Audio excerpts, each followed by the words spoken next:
भगवान वासुदेव श्री कृष्ण की जय। ओम नमो भगवते वासुदेवाय। ओम नमो भगवते वासुदेवाय। श्री कृष्ण गोविंद हरे मुरारी हे नाथ नारायण वासुदेव। श्री कृष्ण गोविंद हरे मुरारी हे नाथ नारायण वासुदेव। राधे कृष्ण राधे कृष्ण राधे कृष्ण राधे कृष्ण। द्वारकानाथ की जय। आज का प्रसंग है गीता अध्याय 15वां अध्याय में भगवान वासुदेव श्री कृष्ण अर्जुन से क्या कह रहे हैं वही प्रसंग हम आपको बता रहे हैं। अथ पंचदशो अध्याय श्री भगवान उवाच ऊर्ध्वमूल मध शाखम स्वस्थं प्राहुरव्ययम् छन्दांसि यस्य पर्णानि यस्तं वेद स वेदवित्। हर्दशोर्ध्वं प्रसीतास्तस्य शाखा गुणप्रविद्धा विषयप्रबला। अधश्च मूलान्यनुसन्ततानि कर्मानुबन्धीनि मनुष्यलोके। न रूपमस्येह तथोपलभ्यते न तो न चादे न च प्रतिष्ठा। अस्वस्थमेनं सुविरूढमूलमसङ्गशस्त्रेण दृढेन छित्त्वा। इस प्रकार भगवान वासुदेव श्री कृष्ण कह रहे हैं, आदि पुरुष परमेश्वर रूप मूल वाले और ब्रह्मा रूप मुख्य शाखा वाले जिस संसार रूप पीपल के वृक्ष को अविनाशी कहते हैं तथा वेद जिसके पत्ते कहे गए हैं, उस संसार रूप वृक्ष को जो पुरुष मूल सहित तत्व से जानता है वह वेद के तात्पर्य को जानने वाला है। आदि पुरुष नारायण वासुदेव भगवान ही नित्य और अनंत तथा सबके आधार होने के कारण और सबसे ऊपर नित्य धाम में सगुण रूप से वास करने के कारण ऊर्ध्व नाम से कहे गए हैं और वे मायापति सर्वशक्तिमान परमेश्वर ही इस संसार रूप वृक्ष के कारण हैं। इसलिए इस संसार वृक्ष को ऊर्ध्व मूल वाला कहते हैं। उस आदि पुरुष परमेश्वर से उत्पत्ति वाला होने के कारण तथा नित्य धाम से नीचे ब्रह्मलोक को में वास करने के कारण हिरण्य गर्भ रूप ब्रह्मा को परमेश्वर की अपेक्षा अधः कहा है और वही इस संसार का विस्तार करने वाला होने से इसकी मुख्य शाखा है। इसलिए इस संसार वृक्ष को अधा शाखा वाला कहते हैं। इस वृक्ष का मूल कारण परमात्मा अविनाशी है तथा अनादिकाल से इसकी परंपरा चली आती है। इसलिए इस संसार वृक्ष को अविनाशी कहते हैं। इस वृक्ष की शाखा रूप ब्रह्मा से प्रकट होने वाले और यज्ञादि कर्मों के द्वारा इस संसार वृक्ष की रक्षा और वृद्धि करने वाले एवं शोभा को बढ़ाने वाले होने से वेद इसके पत्ते कहे गए हैं। भगवान की योग माया से उत्पन्न हुआ संसार क्षणभंगुर। इस प्रकार भगवान वासुदेव अर्जुन से बता रहे हैं, भगवान की योग माया से उत्पन्न हुआ संसार क्षणभंगुर नाशवान और दुख रूप है।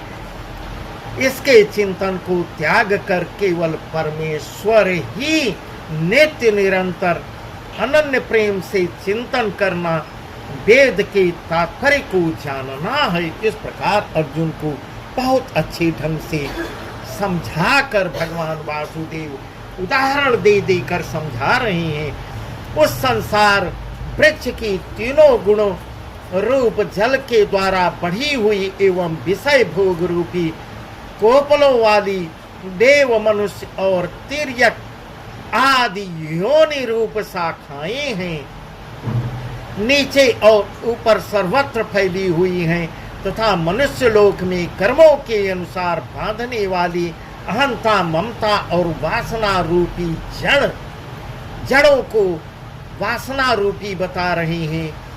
जड़ें भी नीचे और ऊपर सभी लोकों में व्याप्त हो रही हैं। इस प्रकार भगवान वासुदेव श्री कृष्ण कह रही हैं, न रूपमस्येह तथोपलभ्यते नान्तु न चादिर्न च सम्प्रतिष्ठा अश्वत्थमेनं सुविरूढमूलमसङ्गसहस्रेण दृढेन चित्वा।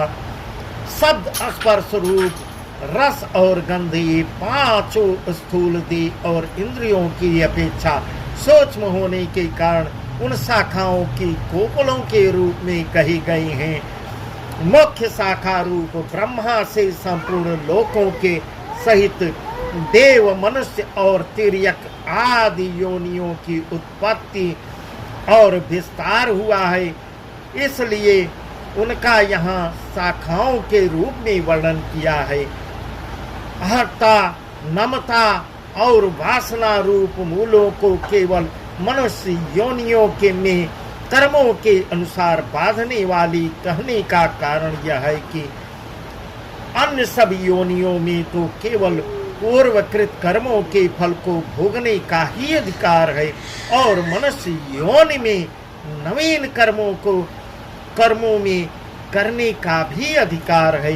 इस संसार वृक्ष का स्वरूप जैसा कहा है वैसा यहाँ विचार काल में नहीं पाया जाता, क्योंकि न तो इसका आदि है और न इसका अंत ही है, तथा न इसकी इच्छा प्रकार से स्थिति ही है।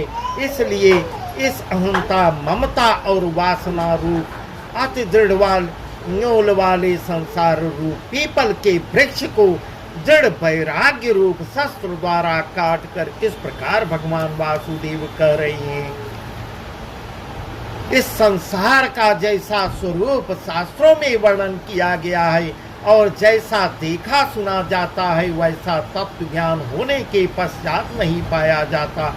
इस प्रकार आँख खुलने के पश्चात स्वप्न का संसार नहीं पाया जाता। कितने सुंदर सुंदर ढंग से उदाहरण दे के भगवान वासुदेव समझा रहे हैं अर्जुन को। इसका आदि नहीं है, यह कहने का प्रयोजन यह है कि इसकी परंपरा कब से चली आती है, इसका कोई पता नहीं है, इसका अंत ही नहीं है। यह कहने का प्रयोजन यह है कि इसकी परंपरा कब तक चलती रहेगी, इसका कोई पता नहीं है, इसकी अच्छी प्रकार स्थिति भी नहीं है। यह कहने का प्रयोजन यह है कि वास्तव में यह क्षणभंगुर और नासवान है। इस प्रकार भगवान वासुदेव बता रहे हैं, ब्रह्मलोक तक के भोग क्षणिक और नासवान है। ऐसा समझकर इस संसार के समस्त विषय भोगों में सत्ता, सुख, प्रीति और रमणीयता का न भासना ही दृढ़ वैराग्य रूप इसका शस्त्र है। इस प्रकार भगवान वासुदेव पीपल के वृक्ष का वर्णन कर रहे हैं। स्थावर जंगम रूप यावन मात्र संसार के चिंतन का तथा अनादिकाल के अज्ञान के द्वारा दृढ़ हुई अहंता, ममता और वासना रूप मूलों का त्याग करना ही संसार वृक्ष का अवान्तर मूलों से के सहित काटना है। इस प्रकार कितना बढ़िया सुंदर ढंग का उदाहरण दे के भगवान वासुदेव समझा रहे हैं। ततः पदम तत्परिमार्गतव्यम, ततः पदम तत्परिमार्गतव्यम, यस्मिन् गता न निवर्तन्ति भूया, तमेव चाद्यं पुरुषं प्रपद्ये, यथ ब्रवीते प्रसिता पुराणी। निर्माणमोहादित संगदोषा अध्यात्म नित्या विनिवृत्त काम, गन्धैर्विमुक्ता सुख दुख सज्जैर्गच्छन्त्यमूढा पदमव्ययं तत्। उसके पश्चात इस प्रकार कह रहे हैं, उसके पश्चात उस परम पद रूप परमेश्वर को भली भांत खोजना चाहिए। इस प्रकार अर्जुन को कह रहे हैं कि परमेश्वर को भली भांत जानना समझना चाहिए, खोजना चाहिए, जिसमें गए हुए पुरुष फिर लौटकर संसार में नहीं आते। इस प्रकार कहती हैं, जो खोजने में सफल हो जाता है वह लौटकर वापस नहीं आता, और जिस परमेश्वर से इस पुरातन संसार वृक्ष की प्रवृत्ति विस्तार को प्राप्त हुई है, उसी आदि पुरुष नारायण के मैं शरण हूँ, इस प्रकार दृढ़ निश्चय करके उस परमेश्वर का मनन और निधिध्यासन करना चाहिए। इस प्रकार भगवान वासुदेव श्री कृष्ण कितना बढ़िया सुंदर ढंग से अर्जुन को समझा रहे हैं।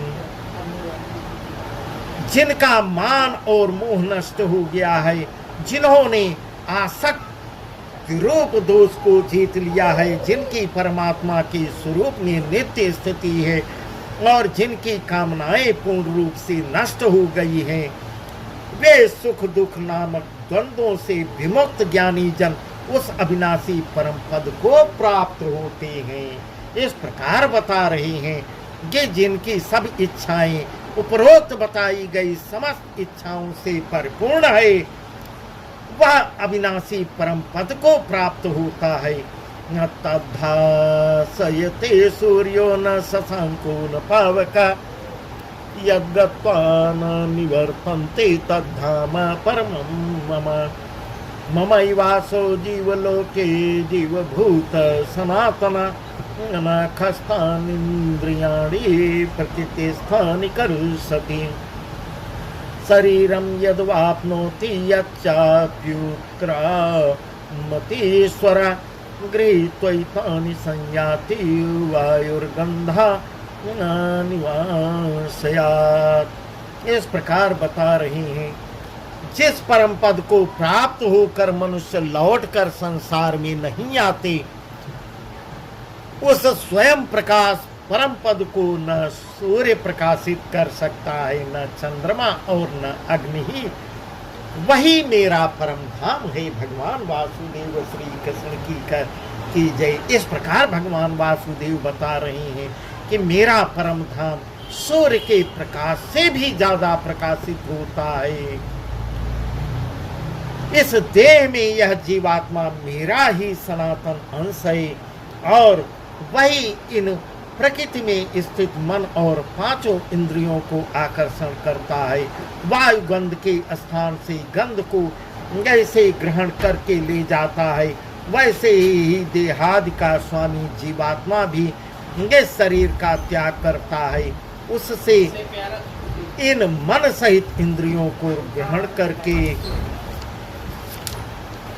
फिर जिस शरीर को प्राप्त होता है उसमें जाता है। इस प्रकार बता रहे हैं, परम धाम का अर्थ है जैसे विभाग रहित स्थित हुआ भी महाकाश घटों में पृथक पृथक की भांति प्रतीत होता है, वैसे ही सब भूतों में एक ही रूप से स्थित हुआ भी परमात्मा पृथक पृथक की भांति प्रतीत होता है। इसी से देह में स्थित जीवात्मा को भगवान ने अपना सनातन अंश कहा है। श्रोतं चक्षुस्पर्शनं च रसनं घ्राणमेव च अधिष्ठाय मनसायं विषयानुपसेवते। उत्क्रामन्तं स्थितिं वापि भुञ्जानं वा गुणान्वितं, विमूढानानुपश्यन्ति पश्यन्ति ज्ञानचक्षुषः। यतन्तो योगिनः शयनं पश्यन्त्यात्मन्यवस्थितं, यतन्तोऽप्यकृतात्मानो नैनं पश्यन्ति चेतसः। इस प्रकार भगवान वासुदेव कह रहे हैं, यह जीवात्मा स्रोत चक्षु और त्वचा को तथा रसना घ्राण और मन को आश्रय करके अर्थात इन सब के सहारे ही विषयों का सेवन करता है, शरीर को छोड़कर जाते हुए। इस प्रकार बता रहे हैं, आत्मा जब शरीर को छोड़ती है, छोड़कर जाते हुए अथवा शरीर में स्थित हुए को अथवा विषयों को भोगते हुए को, इस प्रकार तीनों गुणों से युक्त हुए को भी अज्ञानी जन नहीं जानते। केवल ज्ञान रूप नेत्रों वाले विवेकशील ज्ञानी ही तत्व से जानते हैं। इस प्रकार भगवान वासुदेव आत्मा के विषय में बता रहे हैं। यत्न करने वाले योगी जन भी अपने हृदय में स्थित इस आत्मा को तत्व से जानते हैं, किंतु जिन्होंने अपने अंतःकरण को शुद्ध नहीं किया, ऐसे ज्ञानी जन तो यत्न करते रहने पर भी इस आत्मा को नहीं जान पाते।